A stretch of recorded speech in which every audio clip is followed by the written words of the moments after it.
There are a couple of ways you can identify undertone. Look at the veins in the neck area and the forearm area and see if the veins look greenish or purple bluish, or sometimes they actually have both purple and green hues. People fit in one of these three categories, either warm, cool, or neutral.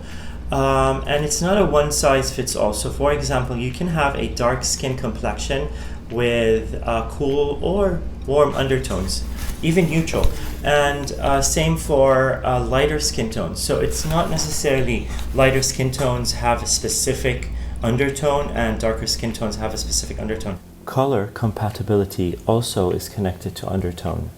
Pinks and greens, purples and reds suit cooler undertones. As for warmer and olive undertones, yellow, gold, peach, earthy tones, and greens are very compatible. Neutral undertones are the lucky ones. They can actually accommodate both palettes, warmer palettes, cooler palettes, in addition to that, all neutrals. Because undertone is not the color that you see visibly on the skin, rather it's the halo color or that comes through from underneath. So when you're picking a foundation for a cooler undertone, the foundation in the bottle will appear slightly pink. As for neutral undertones, the foundation in the bottle will appear peachy. And for warmer undertones, the foundation will appear slightly yellowish. For olive undertones, the foundation will be golden. These are the best matches for the undertones. Just to note, the illustrations on the PowerPoint of the foundation bottles are exaggerated in color just to visually represent the information. Metallics are also interesting on different undertones.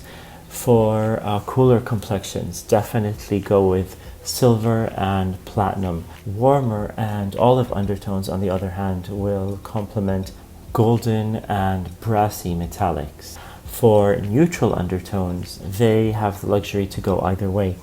Undertone is actually very underrated, and it impacts almost all color selections, either concealer, foundations, eyeshadows, lipsticks in particular. I'm sure this has happened to you where you've selected a lipstick, you've put it on a customer, and all of a sudden the customer looks dead.